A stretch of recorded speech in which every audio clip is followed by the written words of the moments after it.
send him to Sham? Medina, who are you going to leave in Medina? Osama is already camped out, outside 3 miles. They're waiting to hear the news about the Prophet ﷺ and then go, or come back.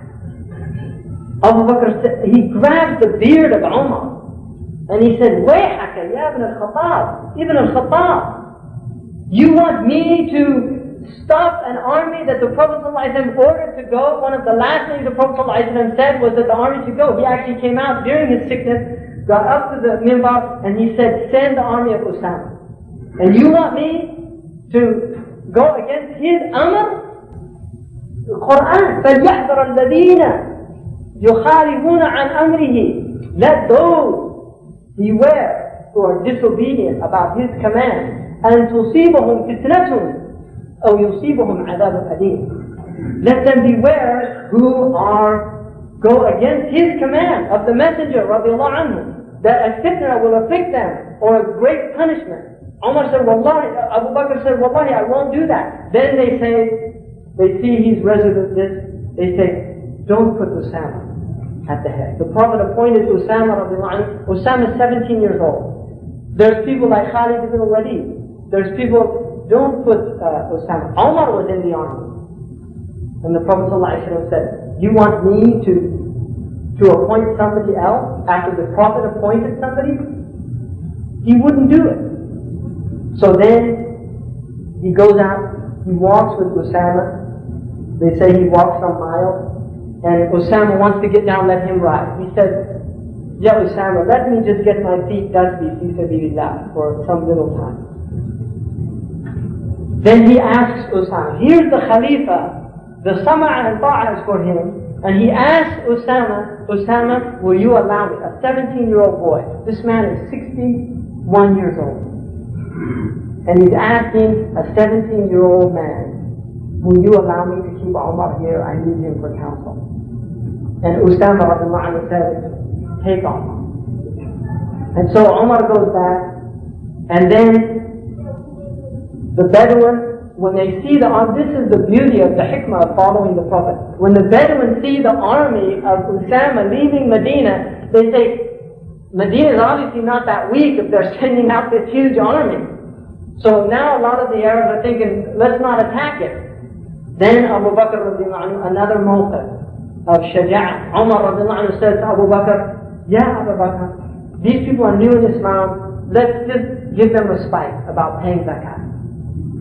We don't have the strength now, we need to consolidate, we need to, right? This is what he's thinking. Abu Bakr says, Wallahi, لا أفرقن بين الصلاة والزكاة ولا أقاتلن من يمنعني عقال بعيرا كان يعطون رسول الله صلى الله عليه وسلم. Wallahi, I don't separate between salat and zakat. Allah doesn't separate between it in Quran.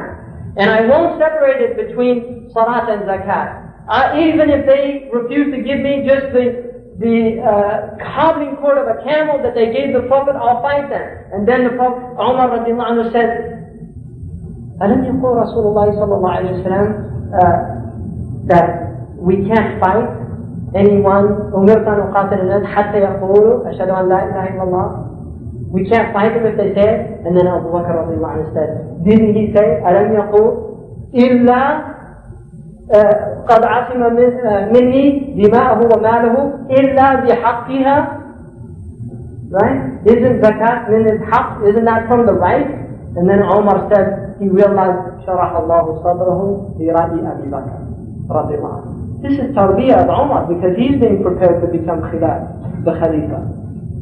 So in this position then again, Allah wafaqahu. And then Fatima, bint Rasulillah, bid'atu Rasulillah. Fatima, there was a garden that the Prophet ﷺ got from the faith, the ghanima. He got a garden, and he used to give Fatima from that garden, and he would give the fuqara from it.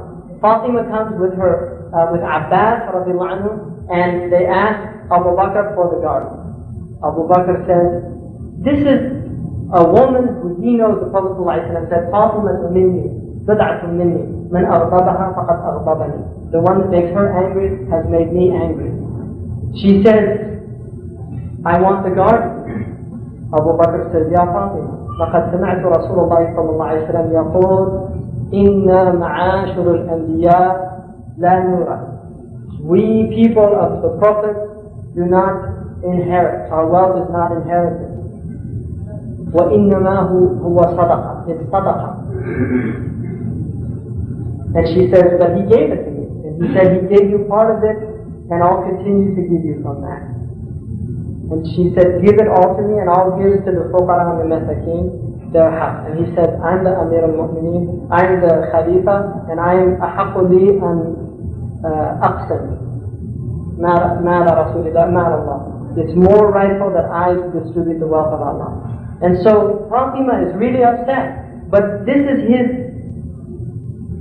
he's not doing it out of spite. I mean, some of the Shia Muslims, brothers of Shia, said that he was trying to deprive Sayyidina Ali of the economic source.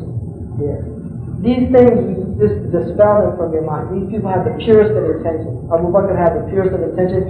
And he's again showing us Deen is qawaneen, is law. We follow them. No one is exempt from them. Not even the daughter of the Prophet ﷺ is exempt from them.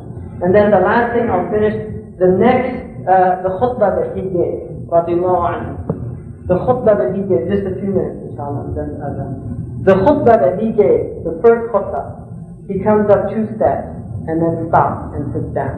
He won't go up to the 3rd step. And he said, يا أيها الناس لقد ولدت عليكم ولست بخيركم. I have been put over you and I'm not the best of you. And what he's saying there, the Prophet ﷺ said, من تواضع لله رفعه الله. The one that is humble before Allah, Allah raises him up. Ahmed Zarruq radiallahu anhu said that in the qaida, a principle, if you claim some state or maqam or some station in Islam that isn't yours, then Allah will try you with imtihan and expose you before people. Somebody says, I'm a wali, then Allah will expose them before the people. If you claim a station that is yours, Allah will take it away from you. And if you claim a station lower than your station, Allah raises you up to a station higher than that station. So Abu Bakr radiallahu anhu said, وَلَسْتُ بِخَيْرِكُمْ. I'm not the best of you. إِنْ أَطَعْتُ اللَّهَ وَرَسُولَهُ فَأَعِينُونِ. If I am obedient to Allah and His Messenger, help me. وَإِنْ عَصَيْتُ فَقَوِّمُونِ. And if I'm disobedient to Allah and His Messenger, rectify me, straighten me. He's giving the rules of Khilafah for everyone after him. لَا طَاعَةَ لِمَخْلُوقٍ في معصية الخالق. That's qaida, that is the principle. No obedience to a created thing in the disobedience to the creator of things. So he said, if I do that, help me. If I'm obeying Allah, help me. If I'm not, then straighten me out. And then he said, as-sidqu amana. Being truthful is amana. The hakim, the ruler, has to be truthful. He can't rule by propaganda. He can't rule by lies and deceit and exploitation and cheating like all of these rulers now. As-sidqu amana. This thing is amana that I have. Wal-kidhib, khiyana. And lying is treachery. وَاعْلَمُوا أَنَّ الضَّعِيفَ فِيكُمْ قَوِيٌّ عِنْدِي حَتَّى آخُذَ حَقَّهُ. No, the weak amongst you are strong as far as I'm concerned until I take what's due for them.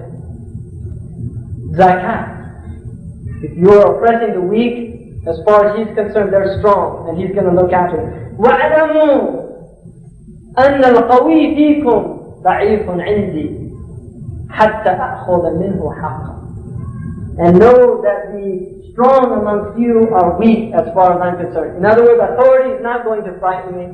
Power won't frighten me. These things won't frighten me. He's laying down the principles of leadership.